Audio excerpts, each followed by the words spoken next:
안녕하세요. 10월 연출한 이란입니다. 와주셔서 감사합니다.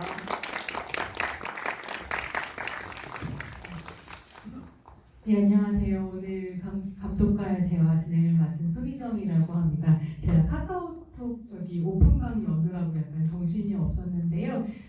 지금 카카오톡으로 오픈 채팅방 열고 들어오시면 감독님께 질문 올려주실 수 있습니다. 편하게 질문이나 코멘트를 올려주시면 제가 감독님께 대신 여쭤봐드리고 대화도 이렇게 진행하면서 훨씬 더 가까이 소통하실 수 있도록 돕도록 그렇게 하겠습니다. 한 1시간 정도 이야기 진행할 텐데요. 1시간 동안 잘 부탁드립니다.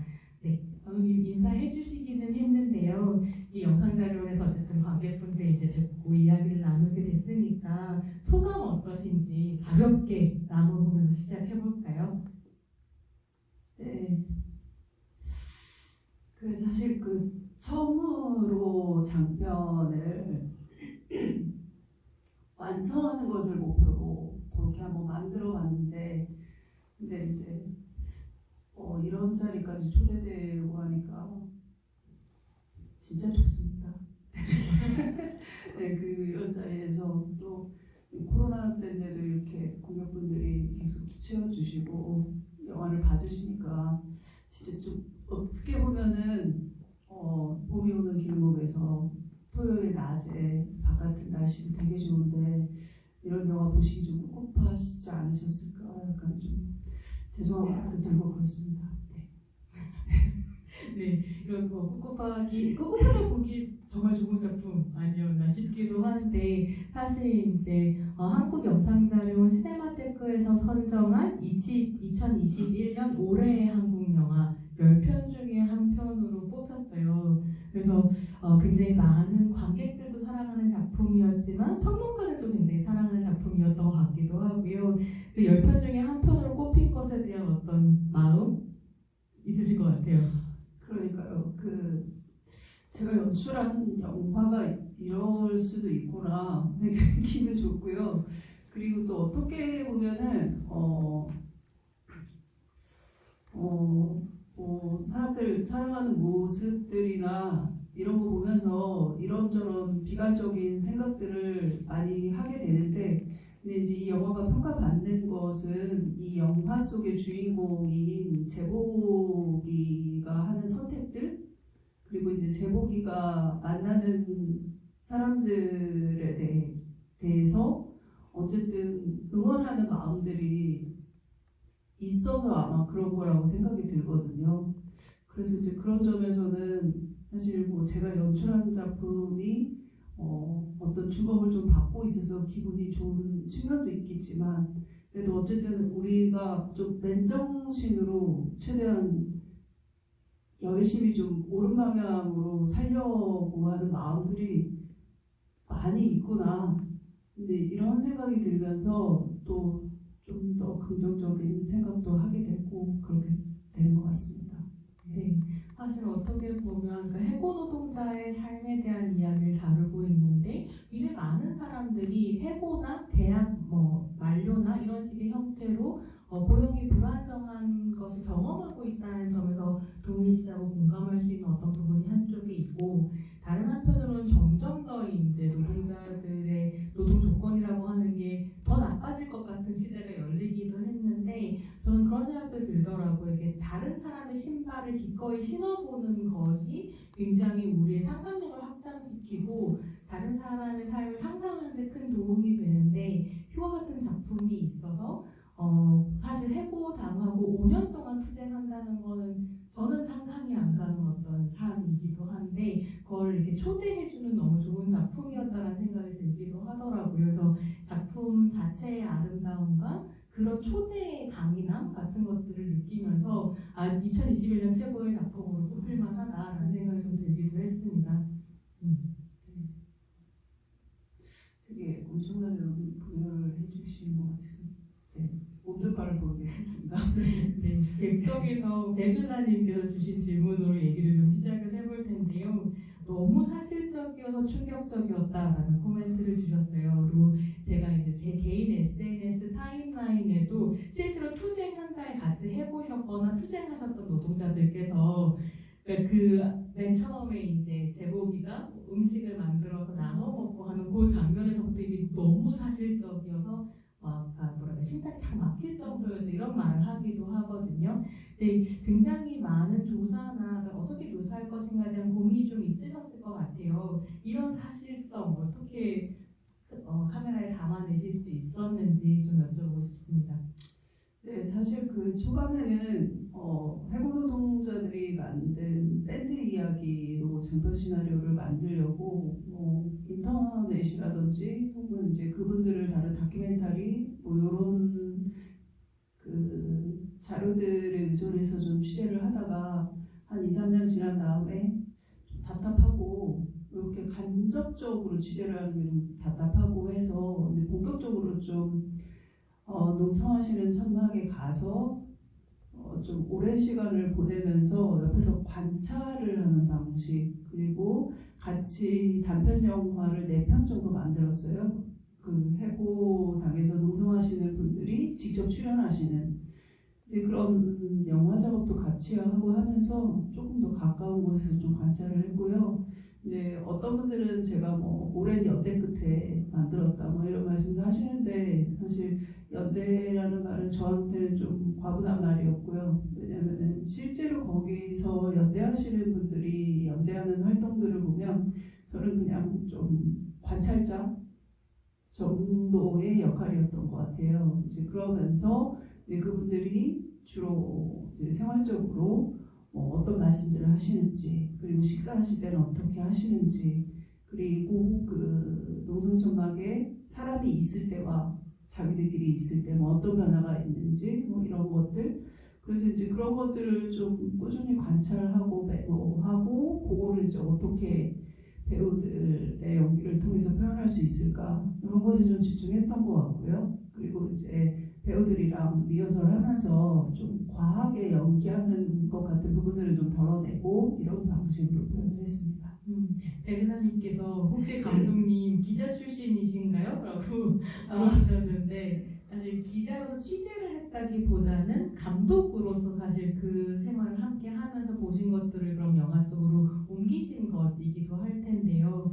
궁금한 것은 뭐 천막에 연대하고 늘 시간을 같이 보내고 이렇게 생활을 한다고 해서 사실 그 모든 것들을 스크린으로 옮길 수 있는 건 아니잖아요. 그 삶 안에서 어떤 이야기들이나 에피소드를 옮겨야겠다라고 생각하셨을 때 뭐 기준이라든가 고민하셨던 문제 같은 건 뭐였는지 좀 궁금하거든요. 그 소세지 얘기는 실제로 보신 건가요? 왜 소세지인가? 일단 뭐 소세지부터 말씀을 드리면은 그 제가 취재하던 해고 노동자들이 농성장에서 식당에서 이제 밥을 해 먹고 뭐 이런 장면이 있었어요. 근데 그때 한 연대 활동가분이 같이 밥 먹자고 하니까 자기들이 약속이 있어 같이 밥을 못 먹는다 그러면서 사실 그 오늘 소세지 갖고 오려고 했는데 까먹었다. 다음에 올 때 소세지 꼭 갖고 오겠다. 되게 맛있는 소세지다. 이러면서 나가는 장면이 있었어요. 근데 생각을 해보니까 그 농성장에서 간단하게 반찬을 해 먹는다면 뭐가 있을까 생각해 봤을 때 이제 뭐 다듬고 씻고 썰고 이런 게 좀 별로 필요 없는 그런 게 이제 소세지 같고 그리고 또 이제 농성을 하고 있는 저 해고 노동자들이 대부분 이제 40대 후반 50대 초반 정도의 설정이었기 때문에 이제 제가 대략 그 정도 나이거든요. 근데 이제 저 고등학교 다니고 중학교 다닐 때 비엔나 소세지가 최고의 반찬이었습니다. 근데 이제 지금은 굉장히 일반화돼서 되게 싼 반찬이잖아요. 그러니까 이제 그게 좀 재밌겠다. 그 노조위원장이 뭔가 이렇게 되게 멋있고 막 강직하고 이럴 것 같은데 사실은 초딩 입맛 뭐 이렇게 되면 또 재밌지 않을까 이런 생각이 있어서 이제 소세지를 했었고 소세지 전에 뭐 물어보셨죠? 소세지 왜 소세지인가를 여쭤봤었습니다. 네. 그리고 그래서 이제 실제로 그 연대하셔서 보였던 여러 장면들 중에 어떤 걸 화면으로 옮기겠다라고 생각하셨던 기준이라든가 고민했었던 부분. 네. 그 휴가 같은 경우에는 그러니까 그 농성하는 노동자가 어떤 대외적인 자리에 서 있는 장면 이것을 최대한 배제하고 그 사람의 사생활, 네, 그쪽으로 이제 집중을 하려고 했었고요. 이제 왜 그렇게 됐냐면은 그 전에 제가 그 취재 과정 중에 해고 노동자분들이 자기 자신을 연기를 하는 천막이라는 단편을 찍었었는데 이제 그때 같은 경우에는 천막에서의 생활만 딱 집중해서 찍었었어요. 그 연출 의도가 사람들을 천막으로 데리고 들어가고 싶다였거든요.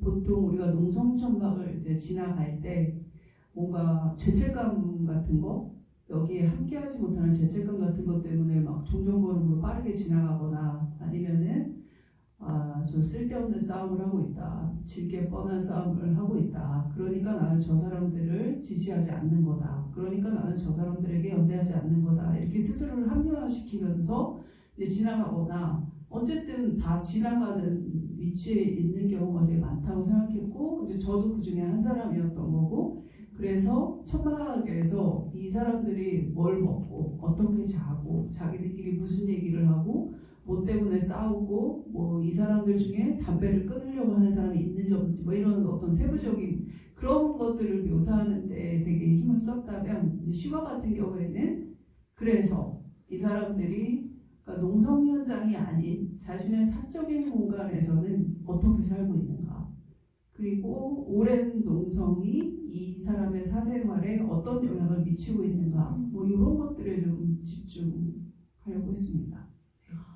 지금 감독님 말씀을 들으면서 깨닫게 되는 건데 제가 그러니까 어떤 노동 이슈를 다룬 다른 영화들과 굉장히 다른 작품이라고 느꼈었는데 뭐가 다를까를 곰곰이 생각했을 때 딱 안 나오는 부분이 있었는데 정말 생각해보니까 뭔가 대중 앞에 서서 공적 자아로서 막 구호를 외치고 이런 장면이 하나도 안 들어가네요.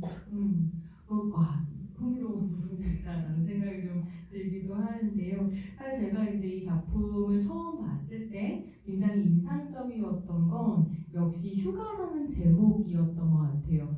그러니까 한국 사회에서 요즘 대중적으로 소통되는 휴가라는 말의 의미는 어쩐지 뭔가 신용카드 광고에나 나올 것 같은 뭐 열심히 일한 당신 떠나라도 벌써 20년 전 광고긴 한데 뭐 열심히 일한 당신 떠나라 그러고 휴가를 가는 이런 느낌의 단어라고 한다면 사실 이 작품에서 해고 노동자에게 휴가라고 하는 의미 근데 그 휴가가 됐을 때 비로소 다시 돈을 버는 노동을 하게 되는 이런 아이러니들이 작품에 좀 숨어있다는 생각이 들기도 했었거든요.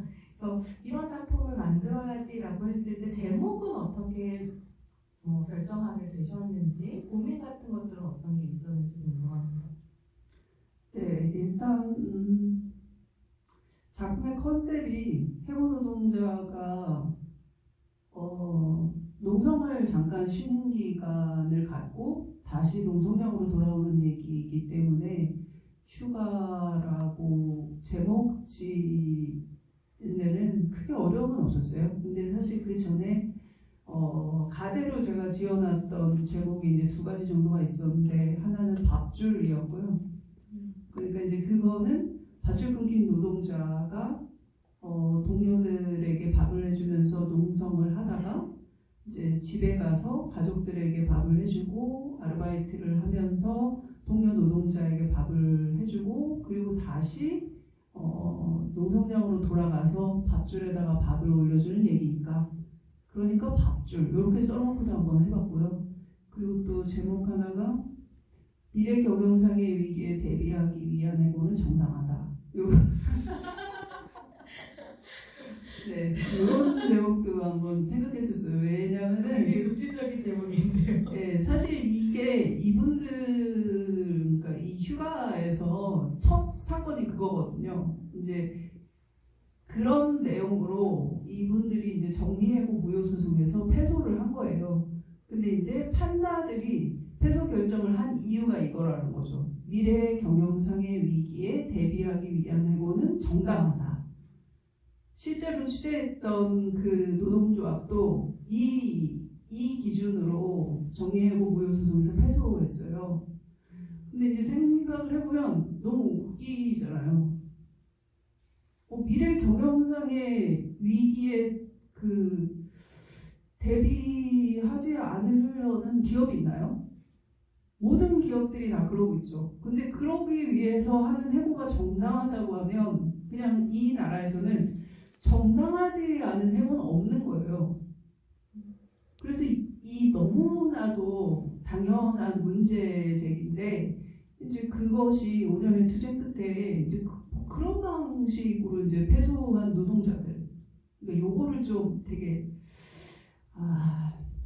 이 투쟁의 과정, 뭐 법정 드라마로 이걸 만들 생각은 없었기 때문에 이 문구를 어떻게 관객들한테 확실히 전달할까 생각을 하다가 이런 제목을 할까 하는 생각도 해본 적이 있었고요.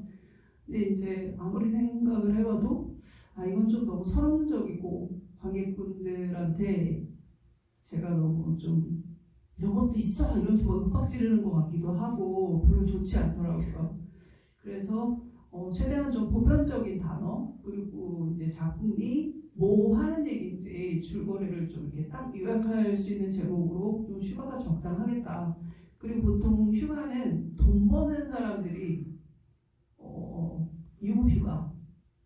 그러니까 돈 버는 사람들이 일을 하지 않는데도 돈은 계속 들어오고 있고 이런 상황에서 좀 마음 편히 노는 그런 행위들을 보통 휴가라고 얘기를 하잖아요. 근데 이제 농성자들에게 휴가는 농성이라는 노동에서 좀 쉴 수 있는 기간 이런 의미가 있을 것 같았고 그리고 보통 우리가 휴가 기간에는 휴가가 없을 때 하고 싶었던 일들을 휴가 기간에 이제 몰아서 하게 되는데 이 해고 노동자한테는 그것이 노동일이겠다 그렇게 생각을 했습니다.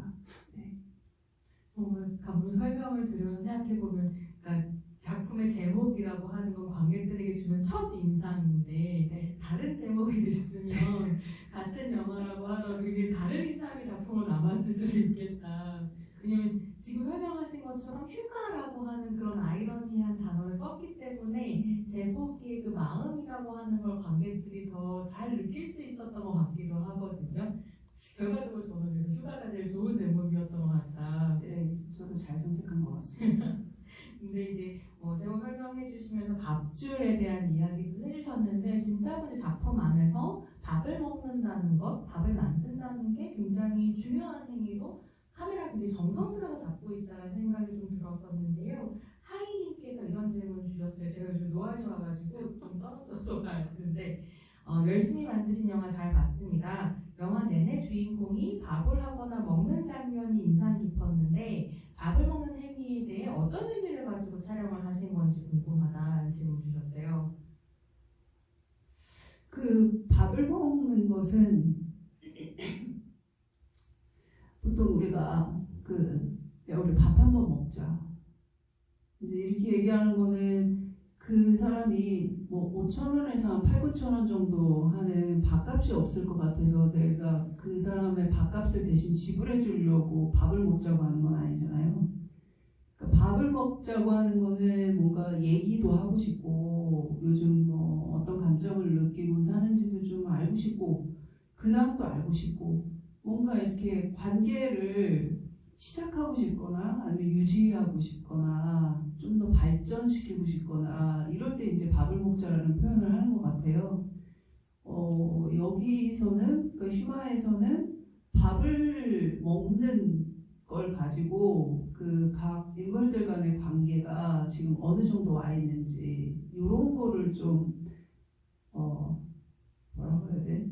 적대적소에 좀 위치시키려고 했어요. 그래서 이 재복이가 집에 왔을 때 열심히 이제 밥을 해가지고 작은 딸내미랑 같이 밥을 먹고 싶어 하는데 작은 딸내미는 방에서 나오지도 않고 그리고 큰 딸내미가 왔을 때 밥을 차려주려고 하는데 큰 딸내미는 이미 자기가 먹을 컵라면을 갖고 와서 아빠 밥을 거부하고 이제 그렇게 잘 안 되니까 나중에 이제 그러니까 작은 딸이 라면 끓여 먹을 때 슬쩍 껴서 같이 밥을 먹어보고 뭐 이런 식이죠. 그리고 딸들의 요구사항이 다 관철되었을 때 딸들이 밥상에 같이 앉아주는 네. 좀 야박하게 보자면 잠바 사주고 예치금 주니까 밥 한번 같이 먹어주는 거죠. 딸들이 네. 그런 거였고, 그리고 이제 그 젊은 동료와의 밥 같은 경우도 이제 그런 식으로 제가 좀 계획해서 적재적소에 그 밥과 관련된 에피소드를 넣으려고 했고요. 어쨌든 제복이에게 있어서 밥을 먹는다는 것은 자기 자신을 지키는 행위이기도 하지만 누군가의 밥을 만들어주고 차려주고 함께 먹고 이런 거는 이제 다른 사람에 대한 보살핌, 걱정, 뭐 좀 친해지고 싶고 이런 것들일 거라고 생각했습니다. 말씀 들으면서 생각해 보니까 그 가구 만드는 곳에 같이 일하는 젊은 동료 준영이 같은 경우에도 제복이랑 밥을 먹지 않을 때는 컵라면을 먹는데 그리고 나중에 제복이랑 싸우면 소세지 반찬 나눠 먹잖아요.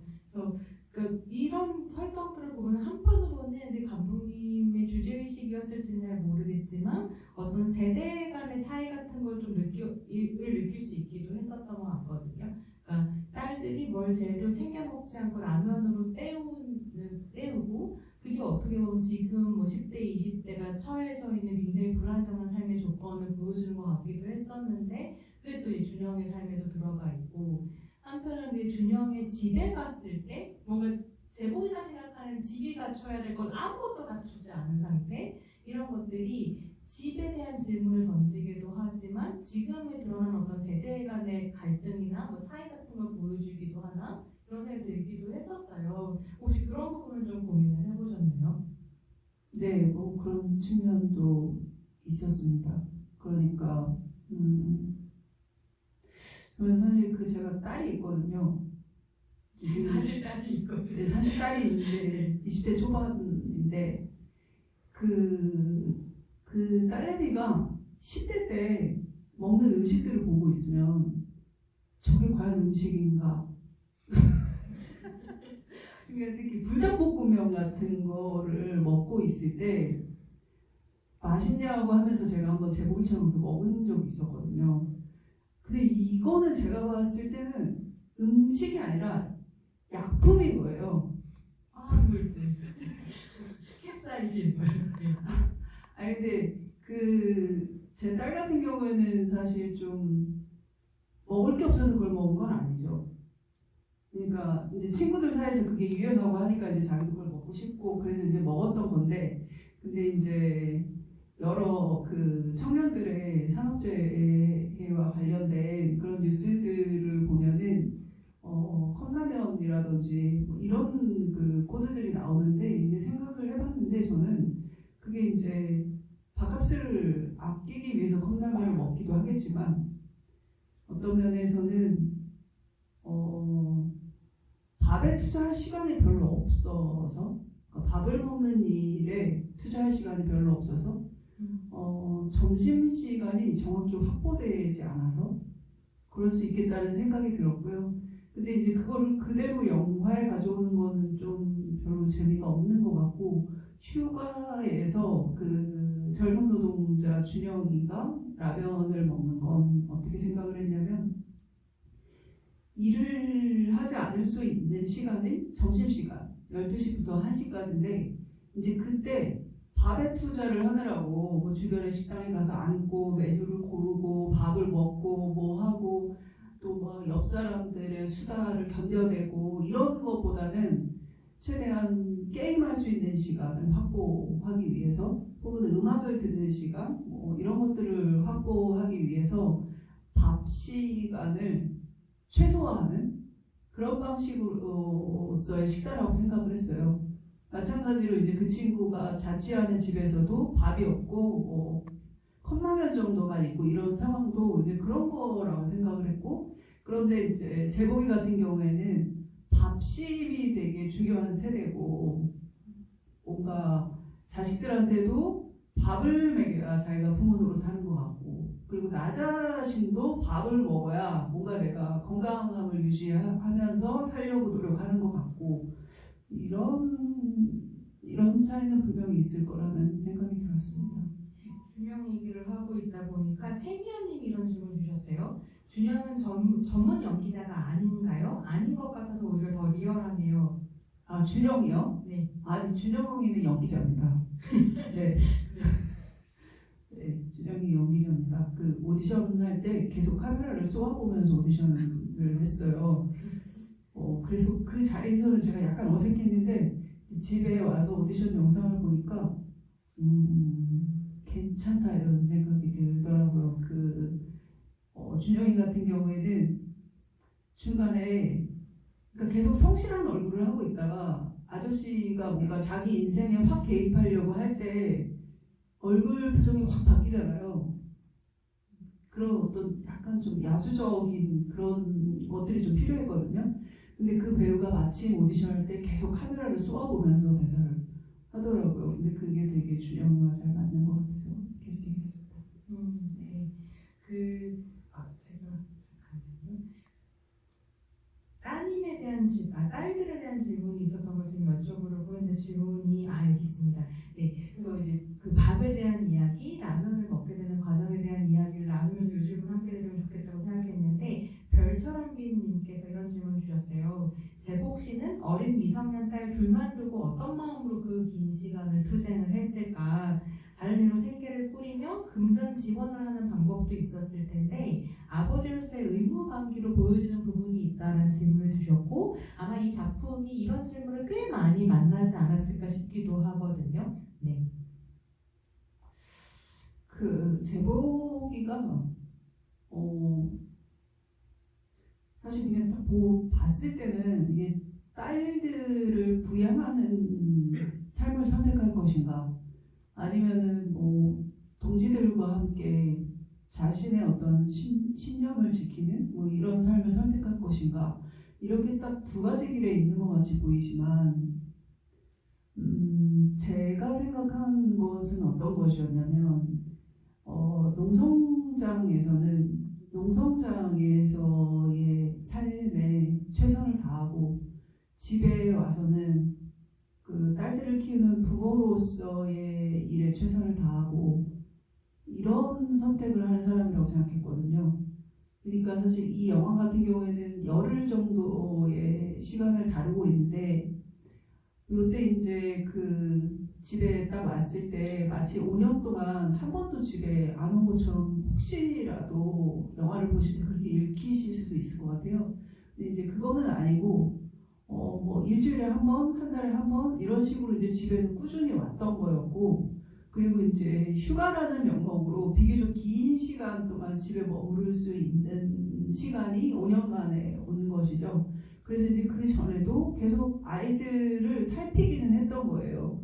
근데 이번에 마지막 재판이 워낙 중요한 재판이고 해서 아마 여름부터 겨울의 초입까지 집에 이제 못 들어오는 상황 이 정도를 가지고 시작을 했고요. 이제 저는 굳이 제복이가 딸들을 버리고 농성하러 갔다고는 생각하지 않고 일단 휴가 기간에 자기가 집안에서 해결해야 될 것들은 최대한 해결을 했고 그리고 이제 딸들이 먹을 반찬도 해놨고 집 청소도 깔끔히 해놨고 이제 농성장 가서 진짜 마지막 농성으로 자신의 투쟁의 어떤 결과까지 보고 다시 이제 돌아와서 또 딸들을 보살피는 일들을 하게 될 것이다. 네, 요렇게 생각을 했었습니다. 네. 근데 그런 휴가 과정 안에서 굉장히 제복이 마음이 흔들리잖아요. 그래서 천막에 있었을 때는 딸의 전화를 받지 않는 것이 제복의 어떤 마음 상태를 보여줬다면 사실 휴가 끝에는 동료의 전화를 받지 않는 것을 보여주면서 저는 저 안 돌아갈 건가? 이런 생각을 잠깐 하기도 했었는데 그러지 않을 것 같기는 했지만 그래도 결과적으로 그 휴가 끝에 다시 돌아간단 말이죠. 그 투쟁의 장으로. 제가 그런 선택을 할 수밖에 없었던 이유 같은 것들은 뭐라고 생각하셨을까요? 혹은 안 돌아갈 수도 있었을까요? 그 실제로 그 제가 취재했던 분들 같은 경우에는 투쟁을 12년인가 13년인가 하고 이제 투쟁을 정리하신 분들이셨거든요. 그분들한테 되게 많이 물어봤어요. 그러니까 왜 이렇게 오래 하시냐? 그러면은 사실 뭐 억울해서 그러지, 뭐 화가 나서 그러지, 뭐 우리 잘못이 아니라는 걸 증명해야지, 뭐 이렇게 말씀을 하시는데. 근데 저는 그냥 제가 봤을 때는 어떻게 생각이 들었냐면 진짜 이건 솔직한 생각인데 그분들한테도 제가 한 번도 이런 얘기를 한 적은 없거든요. 어떻게 생각을 했냐면 오랜 시간 투쟁을 그러니까 처음에는 6개월이면 끝난다고 생각하셨다는 거예요. 너무 당연한 여부니까. 그래서 아마 6개월 때까지는 그냥 가셨을 것 같고 그 다음에 이제 실업급여가 끝날 때까지 그 다음에 또 뭐가 끝날 때까지 이러면서 이제 재판 언제까지 이런 식으로 그러면서 이제 계속 길어졌단 말이죠. 그러면은 길어지는 동안 저는 그렇게 생각이 들었어요.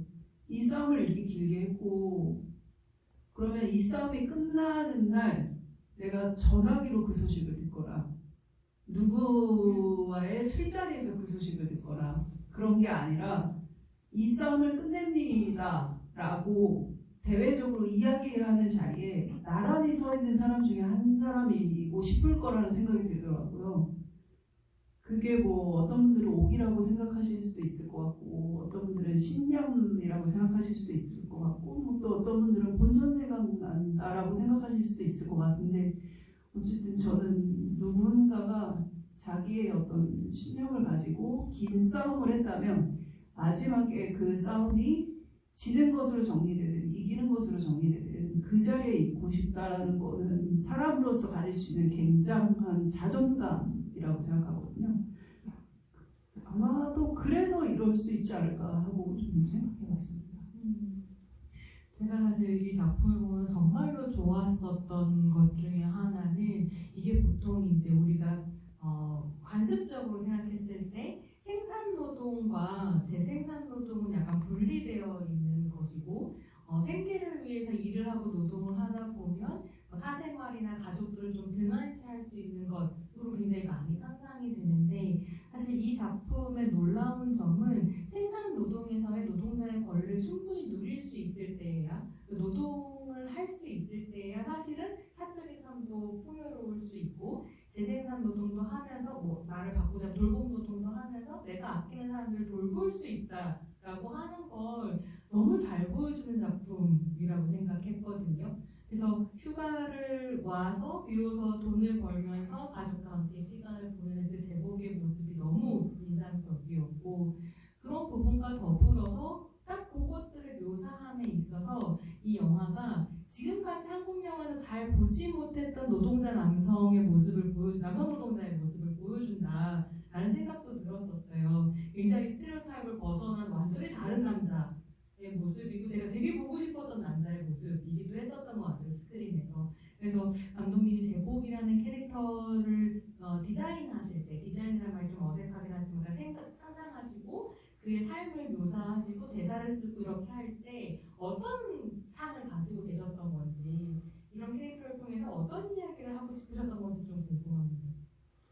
네, 일단 여기서 이제 제복이 같은 경우에 저는 그 남성 노동자가 아니라 그냥 노동자로 보였으면 하는 생각이 있었고 아빠가 아니라 부모면 좋겠다고 생각했고 남자 어른이 아니라 어른이면 좋겠다 생각했어요. 그러니까 특별한 어떤 성별이 아니라 사회적 역할별로 부여되는 그 이름들을 가지고 있는 사람 그렇게 묘사되었으면 하는 생각이 있었고 그리고 매우 다행스럽게도 혹은 사실 이런 생각을 하게 된 건 제가 이제 취재할 때 만났던 요즘 그 다큐멘터리 제출 언니라는 게 이제 개봉이 임박했는데 제출 언니의 주인공이신 임재춘 씨가 사실은 이제 제복의 캐릭터의 모티브가 되신 분인데 그분 자체가 상당히 그러세요. 가사노동도 열심히 하시고 또 투쟁도 열심히 하시고 그리고 이제 투쟁 현장에 사람들이 왔을 때 되게 권위주의적이지 않은 어른이고 그리고 사람들이 올 때마다 밥을 챙기고 커피를 타주고 이러시는 분이시거든요. 그래서 오히려 조금 더 제가 이쪽 컨셉으로 생각을 할 수 있었던 것 같아요. 사실은 저는 이제 그분을 만나기 전에는 제가 갖고 있었던 어떤 이미지가 있었어요. 영상자료 와서 제가 파업전야를 참고할 겸 본 적이 있었는데 이제 그 파업전야 이후에 벌써 30년이 흐른 거잖아요. 그동안 굉장히 많은 다른 이야기들이 있었고, 그리고 우리가 보통 그 보는 노동자들은 이 열을 지어서 뭔가 이렇게 행진하는, 어떻게 보면은 되게 늙은 군인 같은 어떤 그런 느낌이잖아요. 그리고 이제 그분들은 집에 가시면 술도 드시고 가족들한테 뭔가 일장 연설도 하실 것 같고 뭐 이런 분들이실 것 같은데, 또 술도 많이 드실 것 같고 뭐 이런 이미지가 있는 것 같아요. 근데 저는 좀 최대한 거기서 좀 비껴가는 표현들을 좀 하고 싶었고, 이제 그것이 어떤 그 성별로 이렇게 딱 그 확정시키지 않고 나니까 그게 좀 잘 되는 것 같았어요. 그러니까 예를 들어서 딸들이 투쟁에 대해서 어쩌고저쩌고 얘기할 때 보통 우리가 생각했을 때는 그 딸들을 설득하는 일을, 그러니까 말싸움에서 좀 이겨가지고 그래 아빠 말이 맞아, 이제 이렇게 되는 결말을 되게 많이 그 부모들은 원할 것 같거든요. 근데 저는 좀 그렇게 안 했으면 했어요. 네, 그래서 우리가 보통 이제 생각하는 그 중년에 어떤 그 노동운동하는 남성 노동자 요 이미지를 좀 최대한 좀 그리시지 않도록 영화를 보시면서 그렇게